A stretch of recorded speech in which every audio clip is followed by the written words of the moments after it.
And that takes care of the contractual obligations I have. Big shout out to our sponsors. And now we could start the show. Shortbox Nation, without further ado, let's talk some manga with my favorite comic journalist. Let's re-welcome David Harper to the show. But oh my God, I accidentally hit no. There you go. All the way. I meant to hit the crowd applause button, but I hit the intro song again. That's how good the intro song is. What up, David? What's up, David? I gotta say, hit it. Despite what just happened, I am always impressed by how professional you are with all this stuff. You are a well-oiled machine, and I am just a hot mess machine. So it's always nice to see a pro at work. Yeah, look, David, the short box does not have Eisner nominated in front of it, unlike you. Well, I guess technically the website is Eisner nominated. Off panel, not yet though. I foresee it in the future though. I would be curious as to whether or not the people who voted to nominate it or whatever even factored the podcast into it. I have no idea. Here's the funny secret, not really a secret because I wrote about it. When I was nominated for an Eisner, I didn't even submit my stuff. I don't know who did submit it, but somebody submitted me. And so I had absolutely no part in myself being nominated. I will take it, but I have no idea if Panel was part of it. Yeah, well, damn, big shout out to that secret admirer. And wow, now I'm kind of curious, had you submitted yourself with all the right details and all that stuff, if the outcome would have been different. Because in my head, Sketched is not just Eisner nominated. In my head, it's Eisner winning. But that's for another day, okay? I'll take it. David, I am so I invited you on the pod this week for this special topic because it seems that we both have a similar goal in increasing our coverage on manga on both our respective platforms. I think we've even traded recommendations in terms of like things that we're reading, and I think it's safe to say we're also both interested in how it's manga is made, distributed, like all of the business side of it as well. Do you think that's a safe assumption? I don't want to just assume. I mean, I think we're definitely on parallel journeys. Mine, to be honest, mine is more, I just kind of want to go further down that path and see where it takes me and see kind of what I'm going to get out of it. I wrote a piece on Sketched about my exploration of manga. And one of the reasons why I decided to kind of go further down that path is because I was talking to somebody in comics at San Diego Comic-Con who, like, when I asked what would you like to see more of, and the person was just basically like, there's very little manga. And so I kind of took that on as a challenge. I read a lot of manga. Like if you go back to the first year of 2015 for Sketched, one of the first pieces I did was basically a ranking of the cast of 20th Century Boys, Naoki Urasawa's series.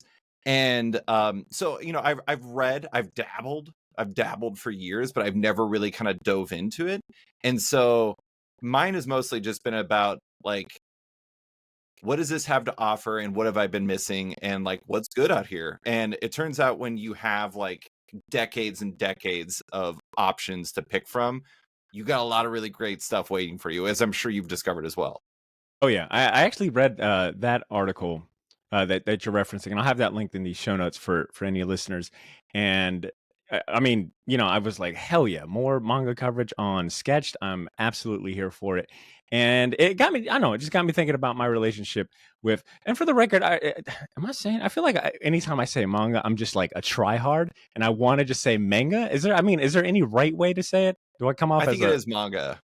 I know, it's just training my, like, I just got to get used to it. But yeah, it got me thinking about my relationship with manga and how it's kind of always been a part of like my comic book fandom. But I feel like in the recent years, I actually, David, for this episode, I did an exercise where actually I think I should take a step back.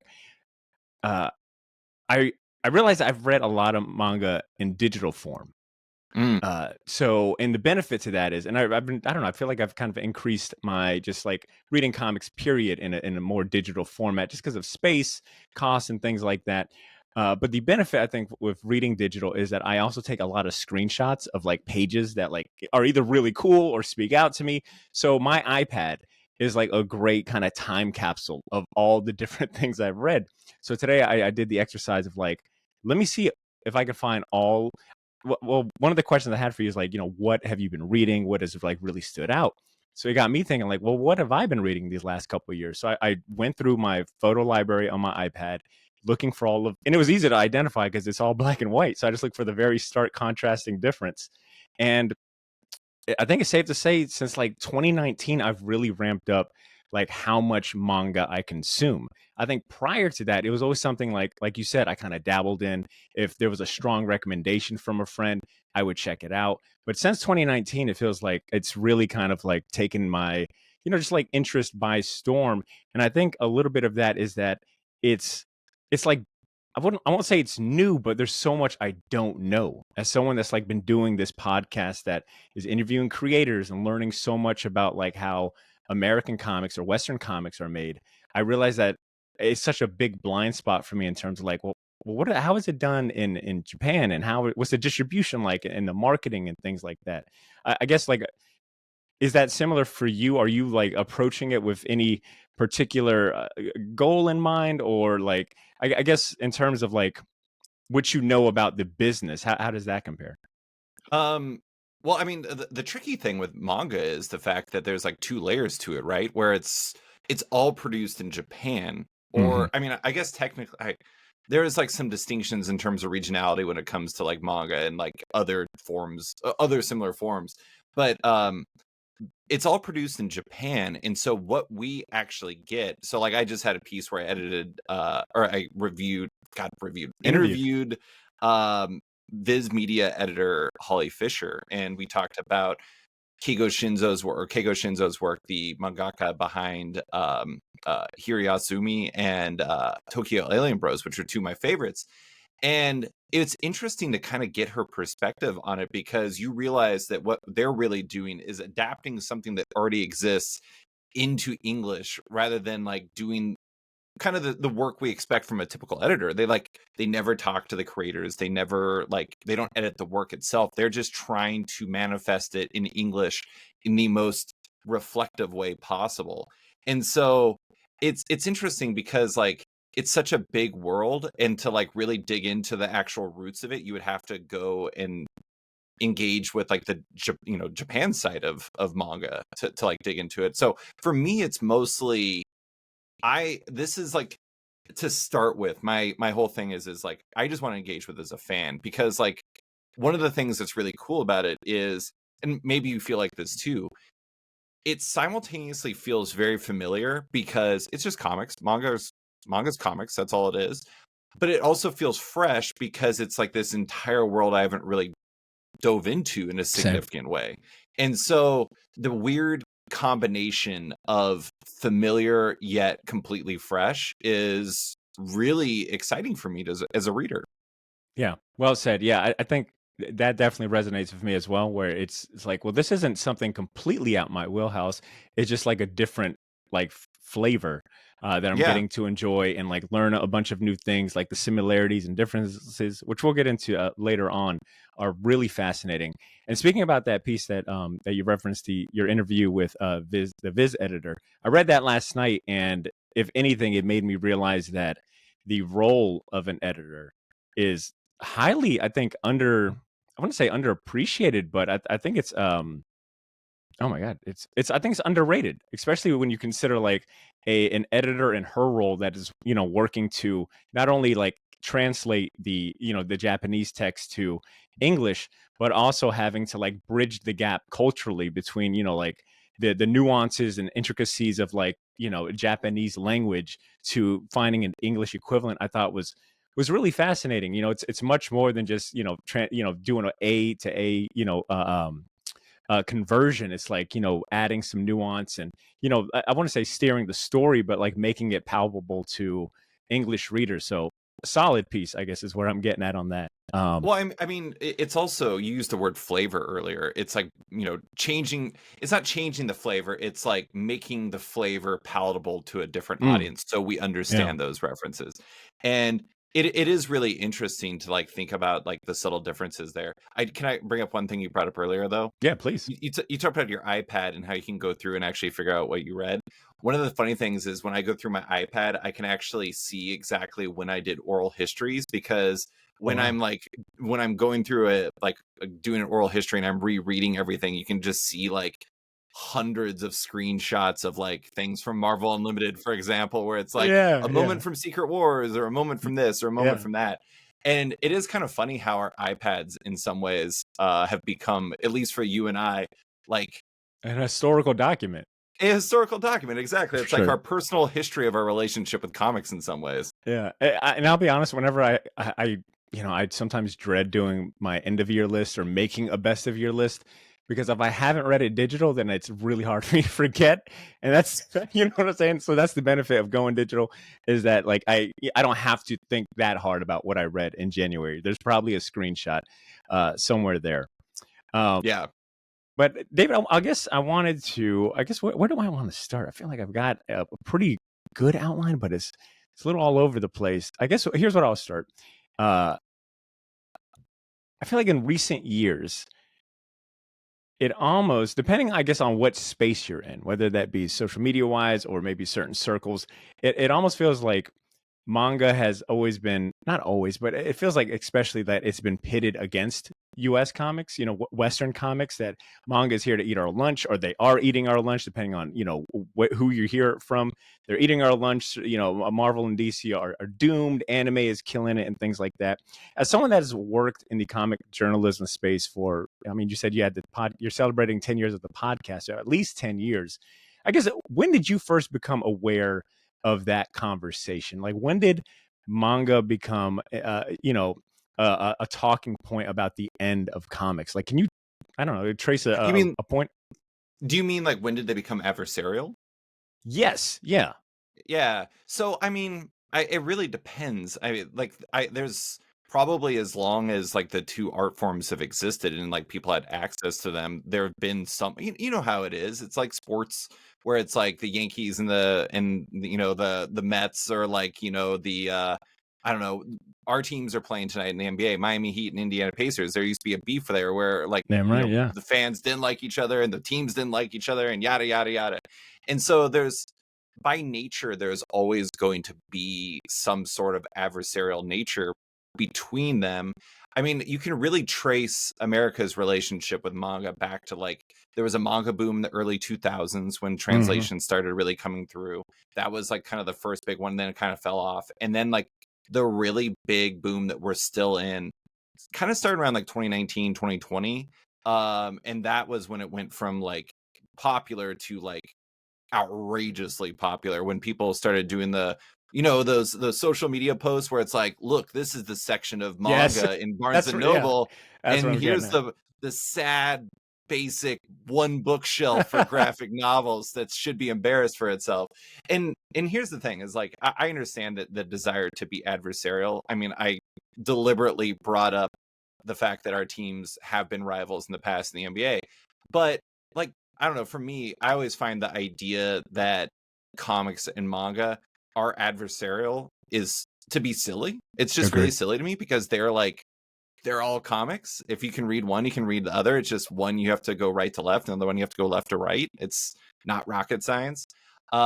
Webtoons comics. I mean, it's like there's some people who are like, I'm ride or die with either Marvel or DC or the big two superhero comics versus indie stuff, even though India itself is a terrible descriptor of like the totality of everything else in Western comics besides big two stuff.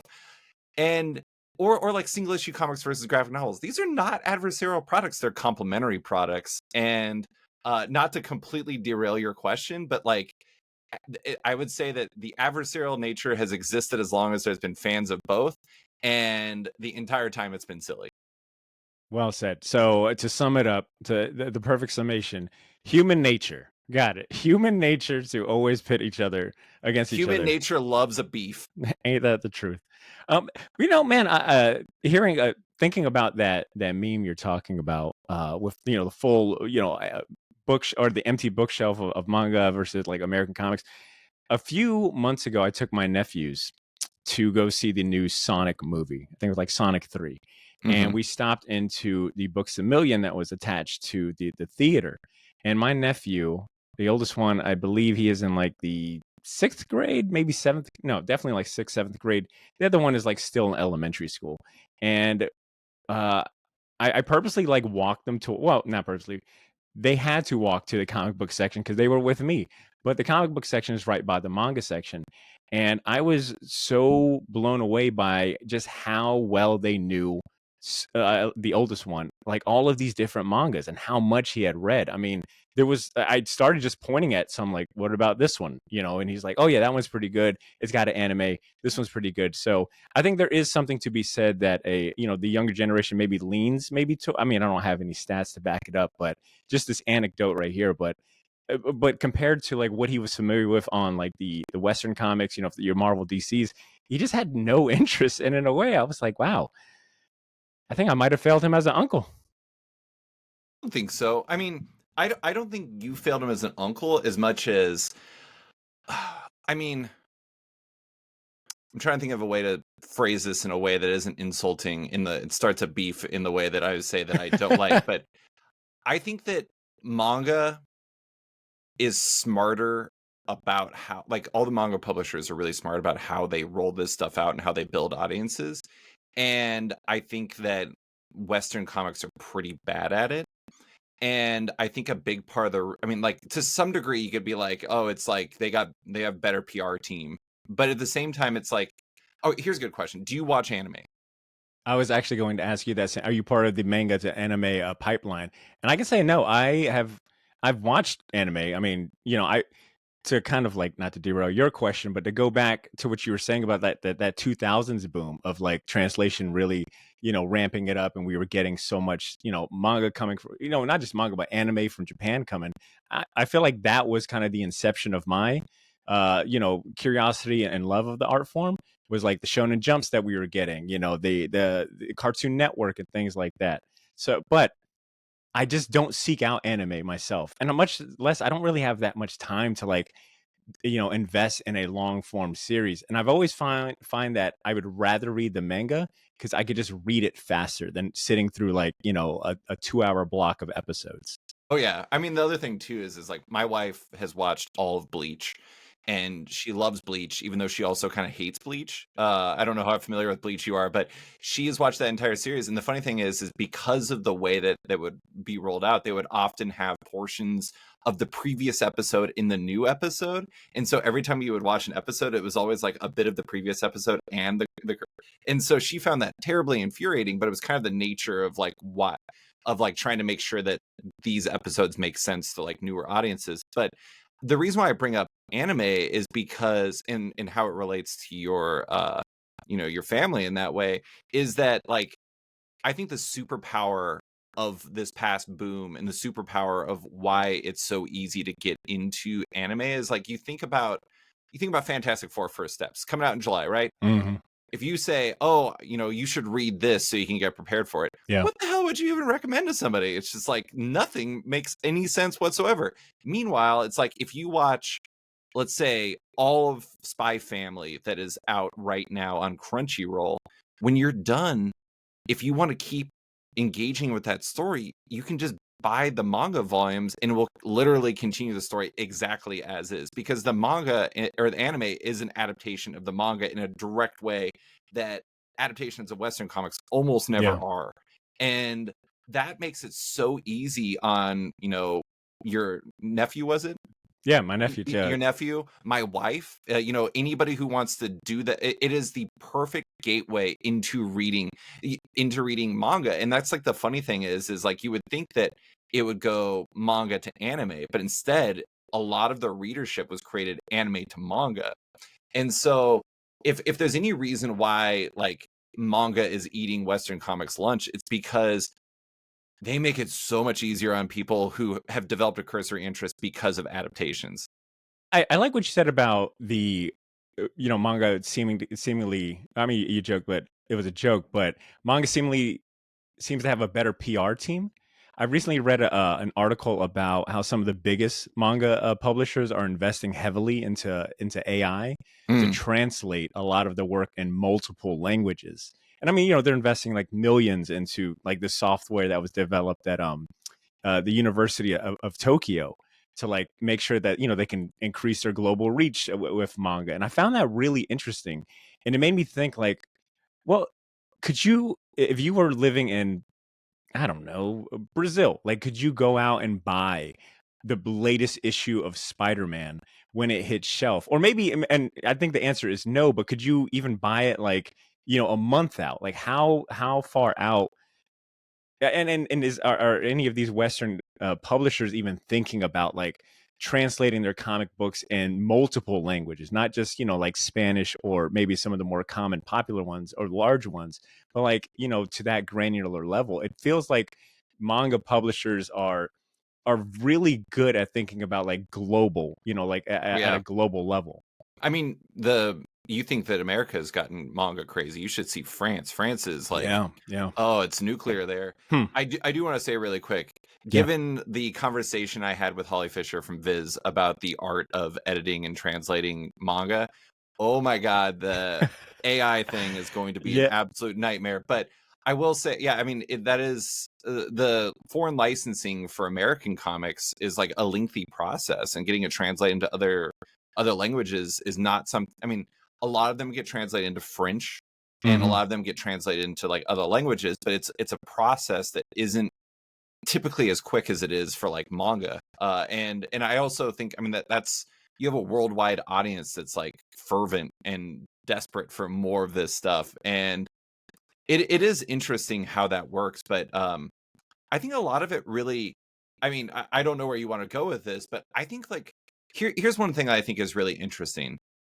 We think of American comics as having all these iconic characters, and they Hmm. do, but like the vast majority of the iconic characters are like, honestly, like belong to generations that precede you and I to some degree. Like Superman is, his peak arguably was like decades ago.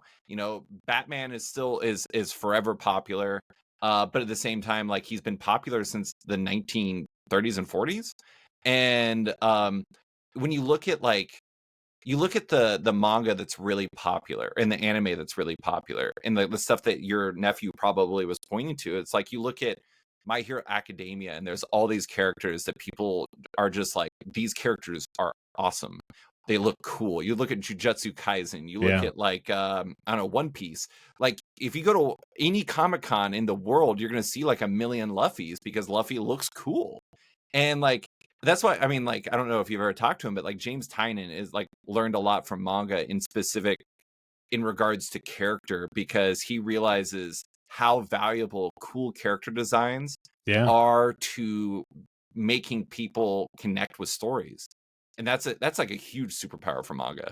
I think I heard him talk about that at a at C2E2. There was a James Tinian like panel with the artist that he's working with on Something is Killing the Children, and that was one thing they brought up was the main The character's mask. design. Yeah, the mask was like a cool factor, and how far that went in terms of like you said, like people resonating and like wearing the mask, buying the mask, and like merchandising. So that is an interesting point. To go back to your earlier point about that ease of access, like that like how easy it is to like onboard someone to manga. It's like, well, just read volume one and just follow it along. At some point the anime might stop here, which I think incentivizes a lot of people to jump into the manga that maybe aren't don't want to wait a year or two for season two. It's like, well, I want something now, and the manga will pick up that story immediately. I think that is definitely a smart move, or I guess that's just an interesting part of that pipeline, the anime to manga pipeline. But I would almost say, as a counterpoint, on the topic of One Piece, my buddy Drew is a One Piece fanatic. I think he's like pretty much caught up with the manga. I mean, it's thousands of chapters at this point. I don't know how many volumes, but it's thousands of chapters. And I know I don't have the time or really interest to like start at volume one. And I think that is one thing about manga that I think Western comics does right, is that like I was asking him like, hey, is there just a story arc I can jump in for One Piece and maybe like get a feel for? I don't want to start from the beginning. Like, is there somewhere in the middle I can jump in that kind of like will get me enticed? And it was kind of really hard for him to answer that. Versus like, say, if you wanted to read something, Spider-Man related, you could point at like certain arcs that, you know, you don't necessarily need to know everything about the character or the plot because you kind of have a basic premise of it, and those story arcs are a little more digestible. I do see that as a difference I've got noted here is that yeah, you can start from volume one, but it's a lot harder to start in the middle of a manga series versus like a comic book one because there's so many spin-offs and like self-contained arcs. Hmm. The funny thing, there's so many different layers to this that I find really Let's fascinating. get into it, David. Okay, okay. This is like what I'm here for. We can do a So part two if need be. I know the game is coming on soon. Well, so the volume one part is interesting because, like, I mean, that's part of the reason why The Walking Dead and Invincible became as popular as they were too, right? Is because, like, where do you start? Volume one, boom. It's ease of access, but at the same time, like, I do think that manga and Western comics have a lot of the same roadblocks in the sense that, like, it's a lot easier to be like, I'm going to start with this series that just had a first issue or a volume one come out rather than I just looked it up 110 tankobons Oh, of wow. One Piece. And like sometimes that can be imposing. And the interesting thing though is um I think that I think that the Western comics industry, the American comics side of things, has kind of made it more difficult, like because they're constantly restarting, and so they're giving people jumping on points. But at the same time, it also doesn't give you anything to really hold on to. I think that we live in a binge society, and for the average person, while I'm with you on, I don't want to read 110 volumes of One Piece, a lot of people do. Like, people will binge watch things on Netflix just because. I mean, look at that Suits show. Like, Suits was completely forgotten. It was just kind of show, and then it got Netflix, and then people were like, "This is the greatest thing ever" because there's a lot of it. And Mhm. so, I think for a lot of people, the volume isn't a hindrance as much as an appealing thing. And again, this goes back to the PR side of things, right? Is like American comics have fought against that. Of they always feel like they need to give people like a jumping on point. I kind of feel like if there was just like Amazing Spider-Man volume, like you start with the first trade and it's volume one, and now we're on like volume 80 or something like that. I feel like people would probably like that more. Like I feel like that'd be easier for like the average person. Yeah, and I think I want to say Marvel is doing something like that with a certain trade line where they are trying to like put. Maybe I'm thinking about DC where they've got like this chronological like kind of timeline on the back of like this new trade series that kind of gives you an idea of what timeline it is. But They've I don't had know if that. starts and stops with that. They've Yeah. just never really committed to it. But yeah, I mean, it is an idea. But I don't know. I think the thing that's interesting about manga in American comics is like they have so many similarities that like I think a lot of people sleep on because of the aforementioned beef. Yeah, I want to get into more about the similarities and differences. I've got a little running list, but you mentioned James Tinian and him drawing a lot of inspiration from manga. Is there when you think about the hundreds of interviews that you've done up to this point, like is there any other comic creators that have shared like anecdotally or like that like really kind of like find inspiration from reading manga or have like cited specific manga as like some sort of source of inspiration or you know I mean, tons of them. Hmm. I mean, Any that come I to would mind? I would say that the average comic artist today heavily has manga as an influence. I mean, a really good one is Daniel Warren Johnson. Daniel Warren Oh, yeah. Johnson, Appleseed is a really big one for him. And so, and I know he loves manga. But I mean, I remember talking to him about, I want to say Murder Falcon, and he was talking to me about basically how important Appleseed was for him and like coming across that as like something that like helped him grow as an artist. And that was a manga series that is absolutely like you look at it and you're just like, holy crap, this is unbelievable. I'm trying to think of other ones. I mean, it's not really something that I bring up in specific very often unless there's like a really clear reason to do so. Mhm. Um, I honestly, it's sad. Like the only ones I can specifically think of are Daniel Warren Johnson and James Tynion, but at the same time, there are plenty Yeah. more. I can swear to that. Well, I'll add to that because you brought up Daniel Warren Johnson, and a name that came to mind to me for me was Juan Gideon, who is the artist on oh my god, Jurassic League with Daniel Mhm. Warren Johnson. I interviewed him, I think last year or the year before, and he brought up, you know, how just influential manga was to him. And I want to say he was raised in Brazil. Hopefully, I'm not saying that wrong, but he spoke about like the just how massive manga and anime the influence is to like Brazilian culture and Brazilian like other comic artists that he knew. As a matter of fact, he gave me like a super solid recommendation when I interviewed him, and that was Hajime no Ippo. I guess I should also say really quick. There's gonna be some Really butchering quick, of really quick, names. David. Yes, damn it, thank you. I want to. I should have said this at the top of the show, but I want to put a blanket apology right now that there's going to be a lot of mispronunciations, a lot of butchering of names, and I apologize profusely. Okay, and I guess that's and another disclaimer is I think David, you've always been really good at, you know, being humble about like, hey, I'm no expert here. I'm, you know, just a fan coming in and appreciating things, which I resonate with. So for any listeners that maybe have a correction, a recommendation, or want to chime into the conversation, I would love for you guys to email me at theshortboxjacks@gmail.com or text me. All right. I got a link in the show notes in case I say anything absolutely stupid. All right. We are manga babies. That is a big.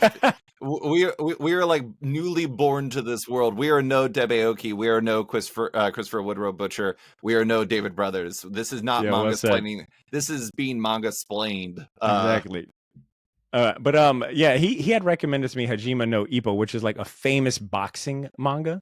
Um, you know, and I guess that's what's been really fun to me is, and I think this stems like from like the lockdown and the pandemic was I wanted something new, something like just new to try. And I remember asking myself, like, you know, you've basically read all of the classic comic books, right? Your Watchmen, your Dark Knight Returns, you know, et cetera, et cetera. And I could not ask, and I was like, well, what's the manga equivalent? Like, what is their like Mount Rushmore or their like, you know, a genre class, or I'm sorry, a medium classics. And that led me down a road of like reading Akira and Lone Wolf and Cub, which are all like in my Mount Rushmore. But it's been a lot of fun trying to think in that regard is like what is considered the all-time best manga, and it's been really interesting to learn like how old some of these like Hajime no Ippo I think is like considered like one of the best sports manga out there, and you know just how old it is in comparison to like some of the things I just named. Um, yeah, I thought that was kind of interesting that a lot of their very old stuff still is like revered and is still like being re-released or you know is quoted. Yeah, I mean, like that's the really cool thing. If you're a listener who has never read manga before, but you've been reading American comics for forever, you have like decades of amazing comics that you've never read in manga that like you're like, oh, have you read Akira? And and you talk to a manga fan, they're like, of course. But like for somebody who's never read that, it's gonna like absolutely blow your mind. It I did. think that one of the things that's really cool about it, my favorite part about my manga journey, again, I'm a baby of the manga world. I'm new to this stuff. I went the opposite route as you. So my kind of manga journey really started in 2014 or 2015 when I don't remember who, but it just kept coming up that 20th Century Boys by Naoki Urasawa is amazing. Yeah. And so I started reading Naoki Urasawa, everything. I read all 20th Century Boys obsessively. It is the 1B to the 1A, 1A being Preacher of my favorite comics ever. And then I read Pluto. I read Yeah. Monster. I read Master Keaton, and I've read like basically everything I can get a hold of from Naoki Urasawa. And then I kind of like I had some dabbling. I read like Way of the House Husband. I read One Punch Man, and I read Hmm. Uzumaki by Junji Ito, and it was just kind of like the basic menu of manga stuff that was kind of hot at the time. And what has actually gotten me back into it, like I said, is kind of the opposite of you. Instead of going with the classics, I just started with volume 1 with a bunch of new things from 2024. And the interesting thing is, okay, so I'm going to go down a list of some of the stuff I've read recently. And Yeah, one of please. them is one that you're all about, Sakamoto Days. I read the Yeah, first volume of that. dude. That's the former greatest hitman running a convenience store. Not something you'd find in West, or American comics. Witch Hat Atelier, which is absolutely staggering. Kamome Shirahama is like the greatest artist I have ever seen, maybe. And it's about basically a person who didn't know magic falling into a world of magic and trying to like save her mother and like experiencing this whole new world. My favorite, Hiryazumi by Keigo Shinzo. This is just basically a slice of life story about this unflappable young man inheriting a house and bringing his niece, or no, excuse me, his cousin over to live with him in Tokyo and the life that they lead. And then one of my most recent ones is Tatsuki Fujimoto's Goodbye Eri, which is the person who did Chainsaw Man, and that's about this this young man who basically makes a movie about his mother's life and death, and then ends up befriending this other person and making a movie about her life and death and like his entire experience with it. And it's this one-shot story that is, again, unlike everything else. And that's the thing is like I have a stack of books right here that I could just keep going through. And one of the things that it just astonishes me that there are genres that just don't exist in American comics that are like omnipresent in manga. There's stories that are just being told that you would just never find. And I love that because it feels like, to some degree, if there is a real difference, it's that there's no limits on what a manga story can be versus there's capitalistic requirements where it's like, oh, I got to be able to sell this. This has got to be Yeah. sci-fi or fantasy or superhero or whatever. You know what I'm saying? Yeah, well, man, I read somewhere, I heard it that one of Japan's greatest exports is creativity. You know, like manga and anime is like a huge export to them, and I think the fact that they revere that so much, I think maybe empowers their creators to go for the gusto. I really like. I think you might have said something to a similar effect in your write up that it feels like manga creators go, you know, they're just going for it, right? Like they have some of the wildest ideas, most, you know, out there ideas, and they're not afraid to just try something, you know, just completely out of the box. And that really resonated with me because you do see some like just absolutely bonkers. I mean, I think the one that I always reference when I think of like bonker manga and comic book ideas is like there's like a rooster fighter comic book about a fighting rooster, which I think is absolutely awesome. And I think you can kind of maybe find like some Western comic book equivalent, but I don't know if you find some absolute out of the box thinking in that like in that at that level in volume compared to manga. My wife has watched and will be watching whenever they come out with more of it, an anime series. I don't remember the full title, but it's about a person who is resurrected as a vending machine, and and it's like a That's fantasy. opposite. Uh, That's my new point of reference going forward. it's like a That's great. fantasy Dungeons and Dragons Yeah. style like Mhm. adventure story where one of the main characters is literally a vending machine. All right, I want to share my list, and then I want to talk more about some similarities and differences here. Most recently, I've started reading this new. There's like a new Ultraman manga, and it's like high action. It's drawn amazingly. It's available on the Viz app, which is I just signed up for like a 7-day free trial, and I will say, manga streaming apps are really worth the value and the price you get. I mean, Shonen Jump is like $3 a month. Viz Media app is like $2 a month. So for $5 a month, you have access to like more manga than you could possibly read in a lifetime. So it once again kind of goes back to what we're talking about in terms of like them making it very easy to like onboard like readers by having like very low barrier to entry and cost of entry to these comic books when you kind of compare it to Western comics where you're not getting that same deal at all, whether that be, you know, a Marvel Unlimited app or even just like a floppy book. You know, for $5 a month, for $5 you're just getting one single issue. So I do, and I think I read somewhere that that is like on purpose. Like they have almost there's something called like the window pane effect where you start off with like trying to target in Western culture at least, and the specific examples like movies. So like in Western culture, they're going for, you know, the diehard movie fan that is willing to spend $30 at the movie theater to watch it and like the best experience. And then next, you know, to kind of go down that funnel is like then they release it on DVD. So now they're trying to target like that kind of middle ground person that's willing to maybe spend $15 for a DVD and doesn't mind waiting for, you know, 2 months.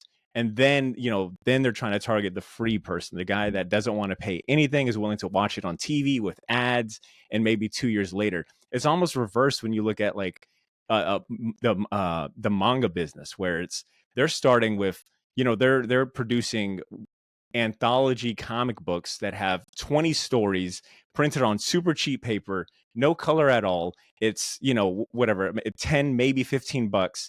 And they're trying to see, all right, how many folks are willing to like pay at that price before we even make like a series, which is a little more costly. And then if there's enough clamor there, then they really invest in anime. So I think that's kind of an interesting way of how they approach it. Not We'll sure how say it got. Go ahead. I like, Shonen Jump isn't actually printed anymore. Like it's just digital at this point. But I will say that like I like how earlier I was like, people make it too adversarial, and then since I've just basically been like, here's how you It's screwed hard up not to. American Yeah. comics. It's One hard not to. Well, I mean, I think that one of the fundamental differences between Western comics and manga comics and manga is that manga is seemingly oriented on creating readers. Hmm. American comics are seemingly created or oriented on making as much money from existing readers as they possibly can, rather than creating new readers. Now, I don't want to oversimplify and say it's just as easy to like just make new readers and stuff, but I mean, $1.99, $2.99 for those apps is pretty wild. I will say there is an interesting piece on Aftermath that was about Manga Up and I want to say K Manga, which are two different apps from I don't want to say the name. K Manga is Kodansha, and I think Manga Up is Square Enix. Okay. But basically, like they've completely gamified the experience where it's actually kind of a grind to be able to read stuff on there. Oh, And no, so, I don't get not that. all the apps are as good as Shonen Jump Yeah. and as Viz Manga, but I do think that fundamentally the intent seems to be focused Hmm. on creating a greater pool of readers versus like, because here's the thing is like, if you, let's say you love Sakamoto Days, right? If you read like the first volume on Shonen Jump and you're like, this is like the greatest comic ever, odds are you're probably going to buy the print version of it for yourself, so you have it for yourself then. And like that's the thing is like the low cost versions often create print purchases later. And like I think that's one of the things that's forgotten in this is people are thinking that like you can only make like, not to make this about money, but it's like you can only make money once. I think that like making somebody passionate about something first is important.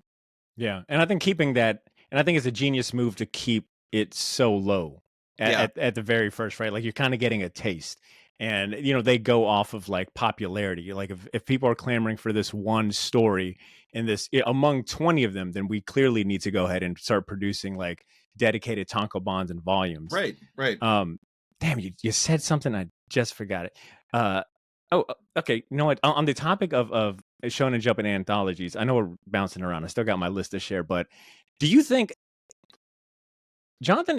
You had an interview with Jonathan Hickman, I think, during the lockdowns or the pandemic, and he was talking about his original plans for Oh, right. House of X, Power of X, and he brought up, I don't know if it was like an idea he had or a suggestion or something, but he brought up the idea of like doing a Shonen Jump style comic book that had all, I guess, like an anthology of X-Men stories.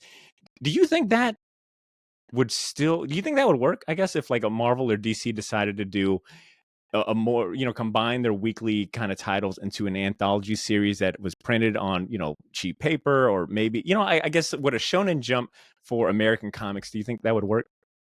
I mean, maybe. I think that I actually wrote like you would need to like have the right thing to do it with, because the thing about like Shonen Jump is like you get a bunch of things that are kind of, I don't want to say that they're all different, but they're all the same flavor, and it's like odds are if you like one you Hmm. might like the other ones, or at the very least you might find it interesting or within range of the other ones. um you couldn't just do it with anything, I don't think, but like I had recently pitched the idea of like, what if you did a low cost anthology, kind of like Shonen Jump, of the absolute books that are coming out. So it's like you have like Absolute Batman #1, Absolute Wonder Woman #1, and Absolute Superman in like a, kind of a Tankobon style thing, Hmm. or product where it's just, I don't know, 9.99 or whatever. And I think that theoretically that type of idea could be appealing to comic readers. The problem is like it would have to work through the mechanics of the direct market, meaning comic shops, and it would Mhm. also have to be appealing to bookstores. And one of the main problems is like the market in America has never really been super receptive to anthologies in the same way that Japan is and was. And I think that that is like one of the difficult things. At the same time, I also think that one of the problems with the direct market and like the broader American comic industry is like they base a lot of what they think won't work based off of what didn't work before, and times have changed dramatically. So here's my take. I think it's worth a shot. Like, I think that if the idea I think that Jonathan said was basically like the Dawn of X, the 6 books that they were doing at the same time, right after House of X and Powers of 10. What if they did like a Shonen Jump style collection of those where you could just have those going along? And they kind of Mhm. did that where they were doing like those like traditional trade Yeah, paperbacks. where it had like the first issues of all the series, and the next trade was the second issues of all the series. Yeah, Yeah, and so that's the problem is like they just did it the way that they would do anything else instead of trying to make it like what he was talking about. And like and that's the problem is like I think that it could work, but I just don't think anyone would ever commit to it if that makes sense. yeah, I got you there. And I want to revisit that, but I want to get through this list real quick. So I've Go. recently been reading the new Ultraman manga, which I highly recommend if you're someone that wants like an action kind of story. It's as someone who has no relationship, or I guess like familiarity with Ultraman, I found this stupid easy to jump into, and the best way I think I could describe it is like Invincible meets Iron Man. And the art is like amazing. I've also been reading this series called Fool Night by Kasumi Yasuda, which I got to give David you a shout out, but specifically there was a commenter on your site by the name of Zachary was his handle, that had recommended it in the comment section of your manga write up. So I decided to check it out because he compared the artist Kasumi Yasuda to Chris Bachalo, and I got to Yeah. say, Zach, you are absolutely right. And it is a great concept. The concept is that it takes place in like this in this I'm sorry. The setting is that the Earth no longer produces its own oxygen, and the sky has been like kind of blacked out. There's like plants can't grow at all. So now there's a procedure. They figured out a way to transform people into plants to give off the life sustaining oxygen that we need. The catch is that you can only do this procedure if you're like within if you have a terminal illness, or you're expected to die in like the next 2-3 years. So not only you get transformed to a plant, and it takes 2 years to become a full on plant, but they also give you 10 million yen. So this kid who's like working in a factory taking care of his mom is like really hard on his, it's kind of depressing story, but like he's just really hard on his luck, decides to like fake some tests to get this procedure done so he can get the money and get his mom the medications. But something goes awry, and he can now talk to plants. So he ends up working for this agency, like solving mysteries and things like Oh that. my god, I love it. Very wild concept, amazing art. That's called Fool Night. I did take your recommendation, and I ended up reading the first volume of Hira Yasumi and Tokyo Alien Bros, which you did warn me about the latter.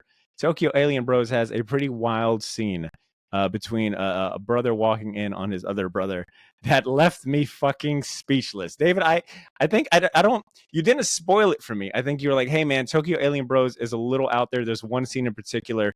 And that's all you said, and I was like, "It can't be that crazy."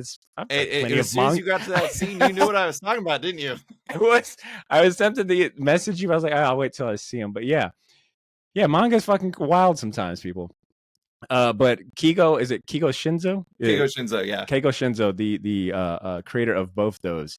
Um, Dude, I know I see what you mean about Hiro Yasumi. Being a slice of life, and just it's like chicken noodle soup for the soul. That's how it feels You live in reading it. it. It's like you just like go into this nice little vibe for a little while, Yeah, and also like the art is amazing and the very clean. storytelling is so good. That's like one of the great things about manga too is like how the art is not universally, but like pretty typically pretty spectacular. Amazing. And Yeah. I mean, like, and it's a wide variety of it too, which is really cool. There's so much there's so many cool things that people do. Like I mentioned Goodbye Eri by Tatsuki Fujimoto, and there's some really interesting stuff that he does in that. And like the panels are all framed because he's filming stuff on a Oh, phone. that's cool. And so it's framed in that way. And it's just like the art is so smart. And I don't know, it's great. Anyways, I'm sidetracking you from your list. No. This is exactly what I wanted to get into. And you know, I'm gonna skip the rest of my list because I honestly I have like a list of 20. I've been absolutely consuming manga since like, You mean like a and list of books or a list of like oh, I okay. mean, like I said, my iPad, the historical records. I was like, holy shit, this is just from 2024. Quickly going through it, there's a Street Fighter manga that I have now read 3 times. It's called Ryu Final, and it's supposed to tell the story of Ryu's last battle of Akuma. Drawn exceptional. If you are a Street Fighter head that like wants more, I don't know, like lore, then this is definitely the manga for you. Ryu Final by Masahiko Nakahira. Also, in the last 4 years, I've read Asadora and 21st Century Boys by Nako Urasawa. I actually read 21st Century Boys based on your recommendation the last time you were on the podcast. And David, I won't lie to you, I would not do that journey again, but good God, I loved that series and all the twists and turn and just gaslighting that this man did throughout that series. Absolutely brilliant. You're right. Like Nako Urasawa is one of those names. And I guess that's another thing too, you know, is like I know what type of comics I gravitate towards, what type of creators I gravitate towards. You know, at this point, it's like, all right, if Andy Kubert is drawing it, then I'll probably buy it. If you know, if James Tynion is writing it, I'll probably buy it. But I don't have that in my back pocket when it comes to manga. So it's been fun, especially with Nako Urasawa, where it's like, okay, I've now liked 21st Century Boys, Pluto, Master Keaton. So he's kind of like entering that realm for me where it's like, okay, this is a name I can actually say off the top of my head. And I know, like, you know, based on past experiences, I'm probably going to like it. Mm-hmm. I'm also rereading Dragon Ball Z in color, which is so interesting to experience when you consider manga is typically and for the most part in black and white. And someone has done the painstaking, I guess Viz is doing the painstaking work of coloring Dragon Ball Z, and it just reads in a whole different way. The way they color it is it's some of the best coloring I've seen in any comic books. Um, and then the rest of the list is like Slam Dunk, which was recommended to me by Chris Piers of the Comics Tropes YouTube channel. I had him on the show a couple years ago. He spoke so highly of Slam Dunk, which is a basketball manga. Amazing, just absolutely amazing. And then obviously Lone Wolf and Cub and so on and so on. So yeah, that's been my like list since 2019 is you know, just kind of all over the place. David, do you find yourself gravitating towards any specific, like, I guess, genre or kind of manga? I know you mentioned earlier the benefit of like knowing you just start at volume 1 is that you can, you know, kind of try a bunch of different ones. But have you found yourself, you know, I guess gravitating or liking a certain genre or type of manga a little more? Not really. I mean, the interesting thing is most of what I've kind of picked up has been very impulse oriented. It's not been like deliberate where I've been like looking like what is a good action manga or Mm-hmm. something like that. Like I really like Taiyo Matsumoto's Tokyo These Days, and I got that because I was in Portland and I was at Cosmic Monkey, one of the shops there, and it had just come out and they had the cover, and like this is what the cover looks like. I love Oh birds, wow. and it was very striking, and it was this nice hardcover, and so I was like, I'm gonna grab it, and so I got it, and I loved it. It was amazing. And then like Hiryasumi, Zainab Akhtar from Shortbox Comics Fair, posted it on her Instagram stories, and I was immediately like, that looks like something I would like, and so I got it.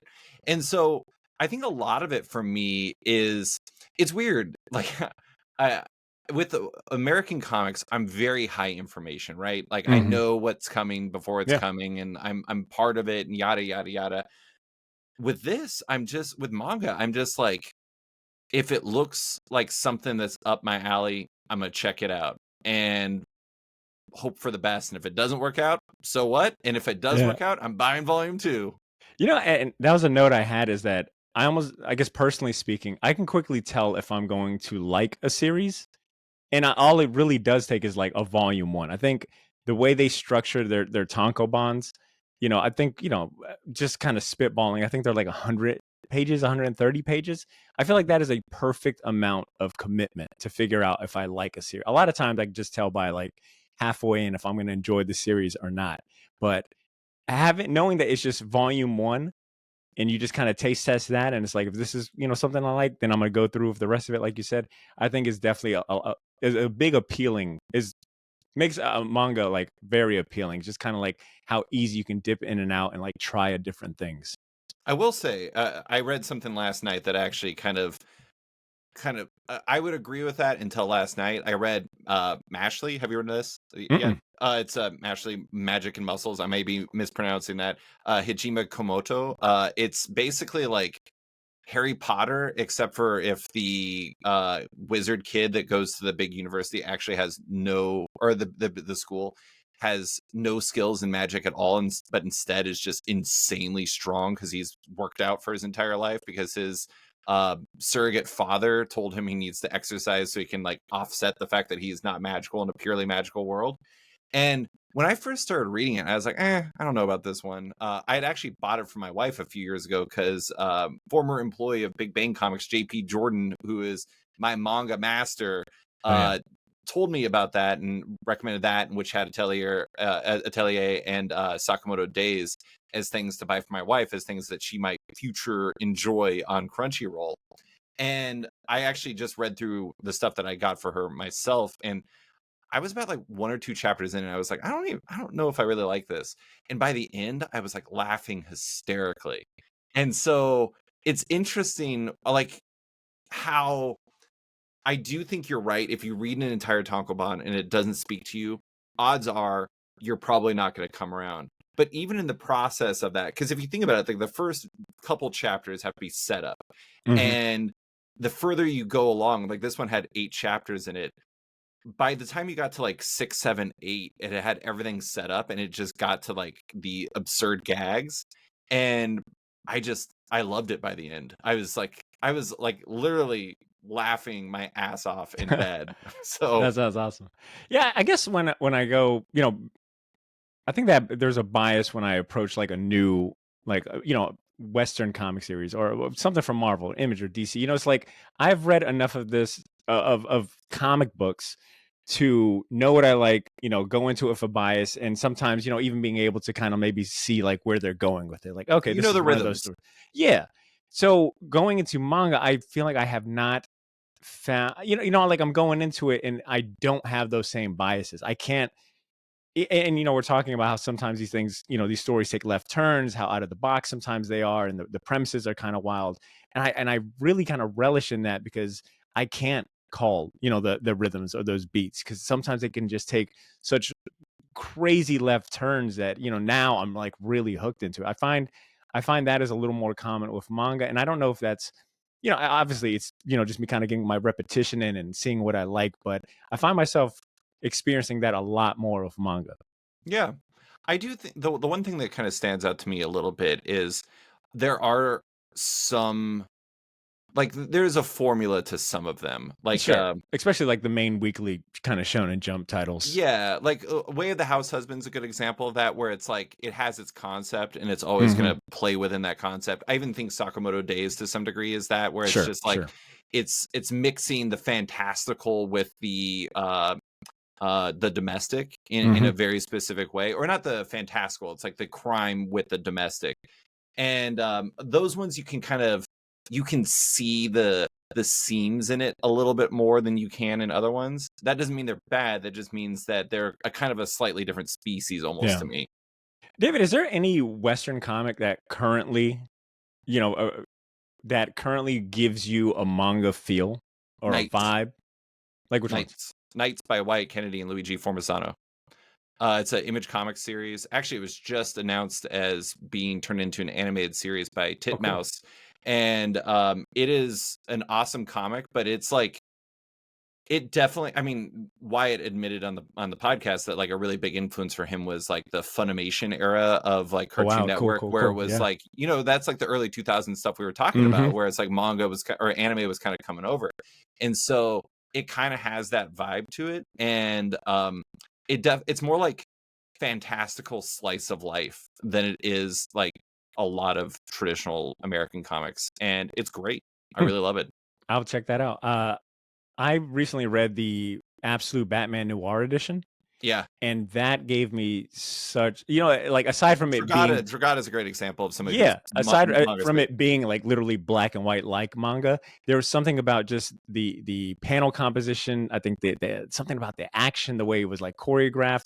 I was like, "Damn, Nick Dragata," I haven't had a chance to, like, meet him or talk to him, but I'm like, "Nick Dragata and Scott Snyder have something here that I think they're very much aware of, like, I'm obviously this is me kind of like conjecturing and guessing, but it gives me such a manga vibe, especially reading it in noir. Even afterwards, reading it in color, I'm like, they've got something here that I think I get from manga as well. Yeah, I definitely agree. I will say another thing that Nick takes or that Nick does that I think you see in some manga too is there's a little bit more story density. There's like a Hmm. little more panel heavy, Yeah. and I think that a lot of American comics have kind of there's like the varying like grids and page layouts that work. I mean that's just Tried ever and true. Yeah. tried and true. And like I think that there's a little bit more adventurousness when it comes Yes. to manga, when it comes to layouts and stuff. I say that, but then you look at, I mean, again, you look at the Absolute Line, look at what Hayden Sherman's doing, and Oh my they god. are just doing wild stuff with the layouts. I I think Absolute Wonder Woman is definitely my favorite of the Absolute line, just because of Hayden Sherman's panel composition and layout. It is such a fun book to just look at, Like, I find myself reading it 3 times. Once, just to look at the panels and the art, the other time to actually read the story, and then, one more time to, like, get everything in. But yeah, Hayden Sherman is insane with it. But talking about panels and the composition, that was actually a note I had, and I want to start talking a little more about, like, just kind of like rapid fire differences and similarities, and then overlap as well, because I've got on here, like, noted the variety and mix of use of panels, and especially gutters. It feels like some of the manga, the action manga I read, they're high density. They're cramming a lot into, like, these pages. You don't have a lot of gutter space. But then versus something that's a little more slower, slice of life, like Hira Yasumi, where the gutters almost like are just as prevalent as the panels, and you kind of have like a very structured form of panels. You're not seeing like nine grid pages, but I don't know. I guess, have you noticed that difference? Um, I think that to some degree, um, you're gonna have a difference because I think a lot of these are debuting on digital, right? And so like I guess like I've never read it digitally, so I can't really say exactly how it's being read. I guess it'd be just coming out in regular page format, but I haven't really noticed significant differences in the gutters. I'm just kind of flipping through right now, and I think that maybe that's more of an action one. Like I guess maybe I don't read a lot of action manga, uh, but I haven't noticed that. But I'm not saying that it's definitely not Sure, a thing. that's Um, fair. All right, well then, how about this? I got a note here for color versus black and white, and how well it works in manga, because it's intended to be printed that way, versus, like, say, a traditional Western comic. Like, the example I've got here is, there is a line of Batman noir titles, and I recently read the Gaslight by Gotham by Mike Mignola. They had that in noir edition, so only black and white, and I did not enjoy it as much as I thought I would. Versus, and this is a story that, like, people talk, praise highly. It's, some of Mike Mignola's best Batman work, and it's among, blah blah blah. But I found that in black and white, without the color, and I can't recall who did the colors for that. It might have been like Dave Stewart did the original colors for Gaslight by Gotham, or Gotham by Gaslight. Are you looking that up? I am. I Oh, don't hell think yeah. it was inks were by P. Craig Russell and Okay. colors were by David Hornung. Um, yeah, yeah. I mean, do you mind if I say something about that really quick? Yeah, go ahead. So I think it's like at least in part because of intent, right? Because Yes. Gotham by Gaslight was developed with the idea that P. Craig Russell was going to ink Mike Mignola and then David Hornung was going to color it.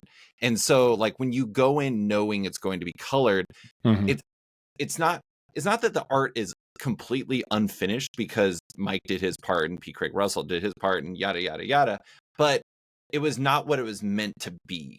It versus manga, which is meant to be black and white. And so you're going to have, I mean, it's kind of like, have you read Bone by Jeff Smith? So I read Bone in single issues growing up. And when they came out with the color version, I was just like, what is this? Like, this is so weird. This is wrong. And I mean, that is not me disparaging the color work whatsoever. Or like Scott Pilgrim. Like Scott Pilgrim, it's funny because like I don't know if you read the black and white or or the color versions, but there are jokes that fundamentally change because of the colors being added to it. And like it's just interesting. And I think that's what I ended up finding because I ended up reading like half of the Batman Gotham by Gaslight Noir edition, and then I stopped and I was like, I'm just curious, like what's and then I shifted to the color version, and I found that, and this kind of goes to your point about the intention is key here, but I found that a lot of the visual language was lost in black and white. Like in the color version, it's a murder mystery, so they're using red, for the murder scenes and certain and also like the caption boxes, right? Like they're in a different color to kind of help guide you throughout the narrative and where your eyes are supposed to go. I guess it showed me how important I guess color is to American comics and helping you, being a part of that reading experience, helping you guide your eyes and know what to read and what you can dismiss. And versus like manga, which like you said is intended to be in black and white, so they can get away. I guess like it's a little more, I want to say like a shorthand, but they don't have like, I don't think caption boxes are like a prevalent thing in manga. There's no like editor. I guess there are sometimes editors notes, but it's just interesting, I guess, to when you see like a comic book that's intended to be black and white versus color, how much goes into the color and the thought process and how that contributes to like the storytelling and being able to visually follow it along. I don't like. Here's a good example. Like, I don't think Esad Ribic could Oh no. make a comic in black and white. I, Yeah, you lose a because lot of you would lose a lot of like tone and emotion with him, right? and he's a painter by trade, That and too, so that like too. it would be like antithetical to his being. It's just not how he thinks about art. And I mean, I'm sure it'd be really interesting to look at, but it's just not really what he does. And so, yeah, I mean, I think that intent is a really big part of it. But I do want to note, like, here's like a really appealing part about manga is the price point, and Yeah, you get the price point at least in part because it's black and white. true. And it's printed, I guess, on like recycled paper, which I do love the feel of holding like a tankobon. Okay, what else do I got here? So I had color versus black and white. We talked about I had variety, mixed use of panels and gutters. We've already talked about starting points. Manga's a little more clearer. There's an arcs to jump in though. All right, I've got pacing of manga.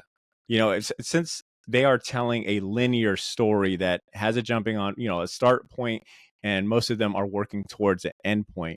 I find that manga, in my experience, is able to do a little more decompressed storytelling where they don't need to, keep the story moving. They can get away with like 2 pages of a character doing one single action.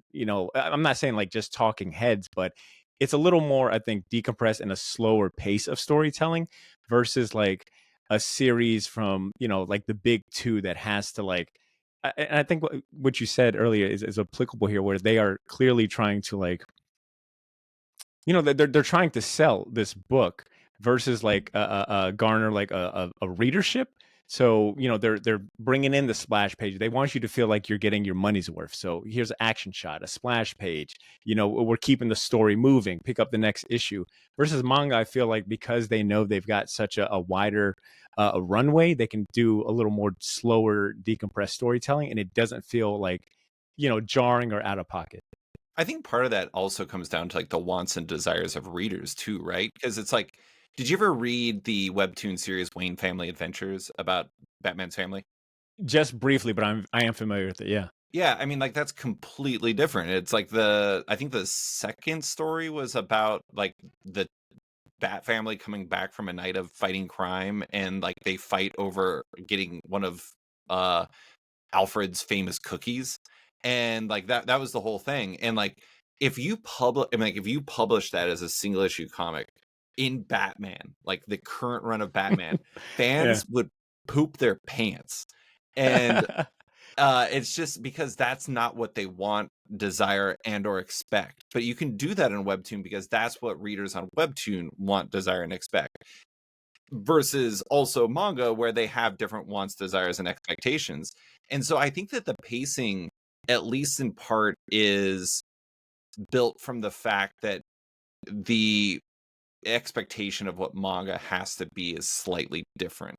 Um, and I mean, like, Western comics do decompress storytelling quite a bit, but you wouldn't like have, I don't know, like you read here Yasumi. I mean, there's like a lot of stuff in there that's just really slowly. I mean, it's not slowly paced; it's paced at the speed of life, Mhm. and that is wonderful for that type of story. And it is interesting how like the pacing expectation. I really do think it's just an expectations thing almost, where it's like Mhm. they're allowed to do things because that's what readers of manga want. You know? Yeah. No, that's fair. Okay, I've got a note. So we talked a little bit about distribution, anthologies versus like the form factor that we're used to with the weekly periodicals and floppies. Um, okay, I've got a note here about collectability of manga, and I don't know much about this, so I'm open to being corrected. But I am, I guess, I'm curious about what the collectability or the trivia. How am I going to phrase this? I guess a part of comic culture is like the trivia, right? Like knowing a first appearance. Like people take pride in that, knowing stats, first appearances, years and things like that, little Easter eggs. And in my experience, I guess I don't know if that sense of pride is prevalent in manga. But then also collectability is obviously like a big thing in American comics, right? Like CGC is has made a whole business about it, grading comic books, the secondary market. And I don't know anything about the collectability of manga. Like how many people for as big as Goku is, how many people can tell you like the first appearance of Goku? Is that like a heralded thing? I had to actually look that up. He actually appeared in Shonen Jump in December 1984. Fun fact, you can go on eBay right now and there's multiple listings from like $600 to $3,000, Yeah. which is kind of wild to me considering it's like Goku is one of the most recognizable characters, not just in like manga or anime, but like fictional characters in the world. And his first appearance is like I won't say it's like insanely reasonable, but considering like his popularity, I just find that interesting. Like the first issue of Superman is millions of dollars, the holy grail for many. But then, the first appearance of Goku or Luffy is, this. So I guess any thoughts on that? And have you thought about the collectability factor of manga and like that aspect? I don't normally think about that because that's just not how I view manga. I just view it as a reader.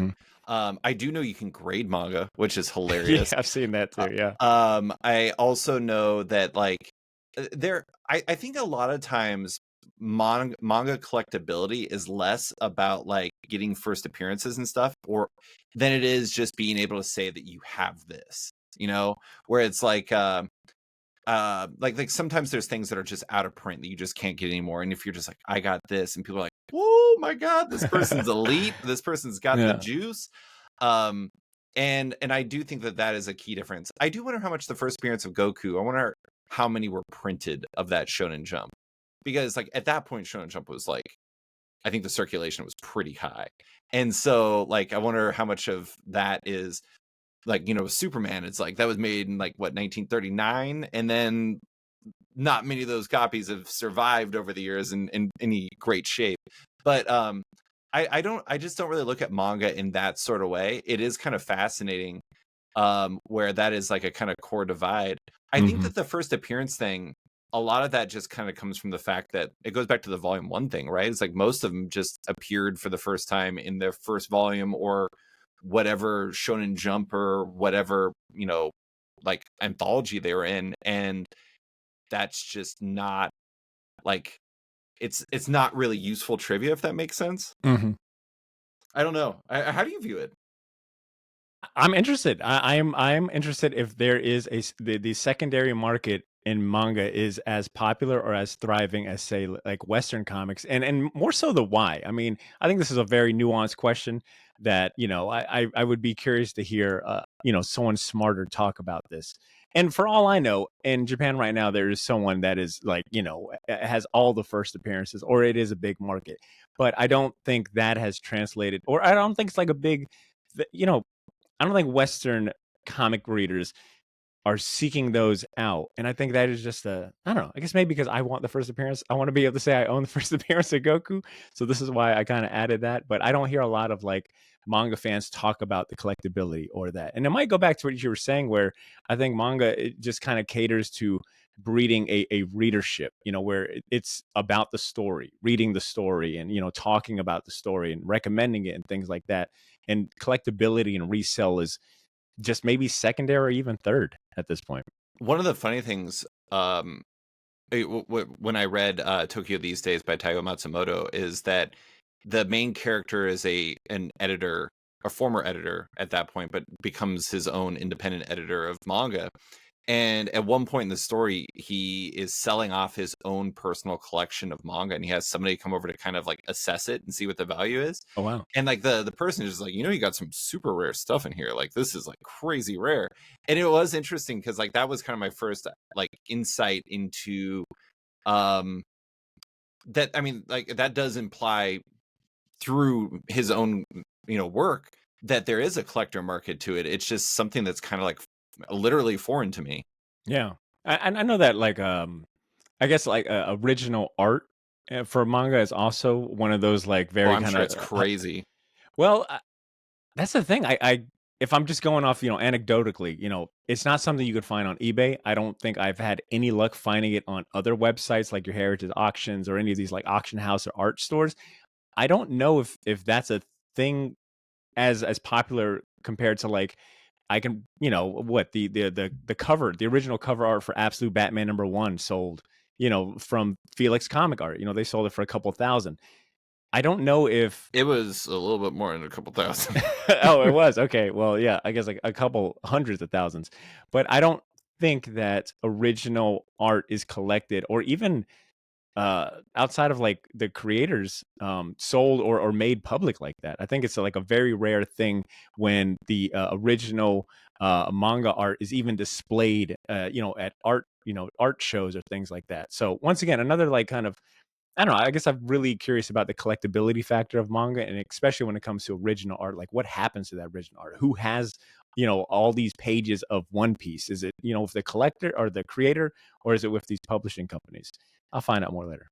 One thing that's interesting to me, I like one of the things that's a pretty well known thing about the creators of manga is that they're ground down by the work. It is Yeah. exhausting. They have assistants for a reason. Like the expectation is that they have to turn these around fast and that they have to keep producing. And it is, I wonder how much, and there's no way for me to know this, but I wonder how much like a manga creator's relationship with their own art is changed by that kind of constant like churn it puts on you as a human being, Yeah. because it's like if something is grinding you down all the time, you might not have such good feelings about it. Yeah. Yeah. Uh, I do want to note Absolute Batman #1, the cover art sold for $70,000. Woo. Yeah. Okay. Yeah. Pretty. So It's a nice pretty, little pretty payday. hefty, Yeah, pretty it's a nice hefty. payday. All right, David. I think the last item I had for differences and similarity and just random observations. Uh, oh shit, what was it? Hold up. What was it? I just had okay. It feels like and correct me if I'm wrong here, but it feels like sales data for manga is a little more easier to obtain. Or at least they've got some sense of like how much a volume of One Piece has sold. I feel like I found more articles about One Piece sold this much this year versus trying to get that number from a Marvel or DC or the direct market. I guess have you come across that at all? Have you looked at that subject at all in terms of like Not really. I mean, I think the reason why it's easy to find out how much like a volume of One Piece sold or something like that is because it's selling. Uh, do you allow cursing? Absolutely, David. I think It I've been cursing this whole show.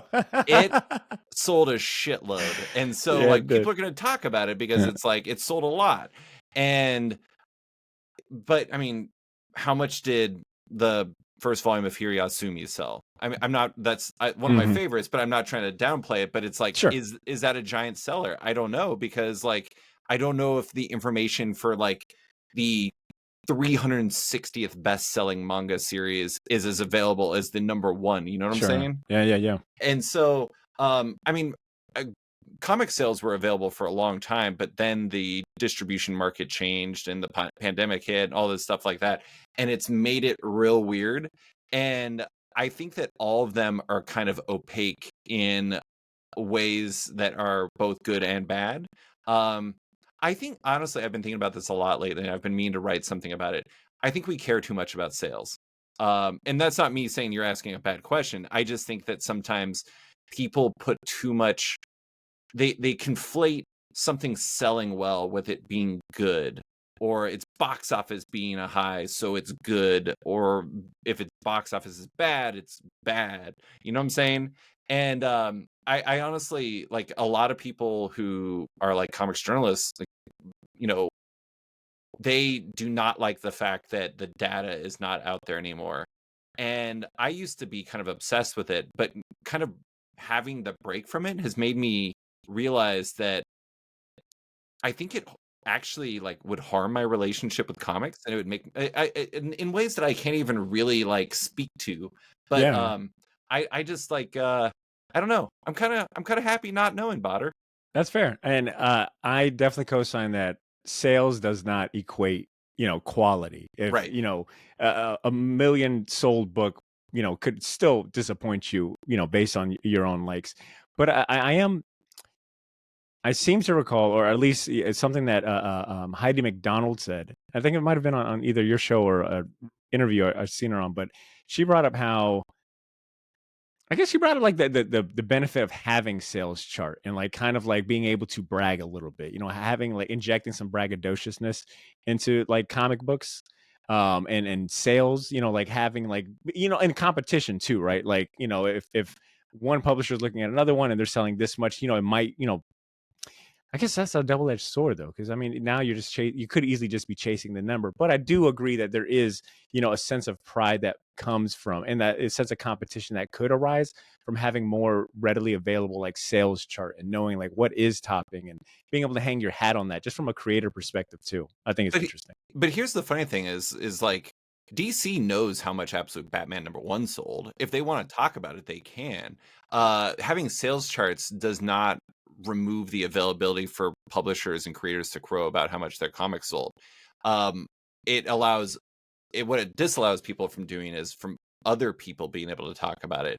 And so like if they wanted to talk about it and they wanted to use it as like a marketing thing, they absolutely can. I have no idea if you get Image Comics press releases, but Image has been doing this thing of late that's I found really interesting where they will say how many copies an entire series sold if you add them all up. So it's like the Energon universe has sold 8 million copies so I think I far. saw that. Yeah. Yeah, and like they're adding up these numbers to like show these Hmm. giant sales numbers in aggregate. So they are doing it. It's just it's so situational because some publishers don't want to talk about that information, even though some of their creators would love to do so. Sure, sure. Yeah, that's well said. All right, David, did you have, I guess, anything to add to this list of like differences and similarities we've been going through? Am I Not missing anything? not really. I mean, I will say that I do like the blending of like the satisfying chunk of the tankobon and the individual chapters. While that doesn't seem significantly different from the single issue turning into a trade paperback, it feels different in a I very know specific. exactly what you mean. Yeah, I actually, it's weird. yeah, it's almost like, yeah, actually, I'm really glad you mentioned that because that was something I thought about with this Ultraman series is that it always seems to end where it should.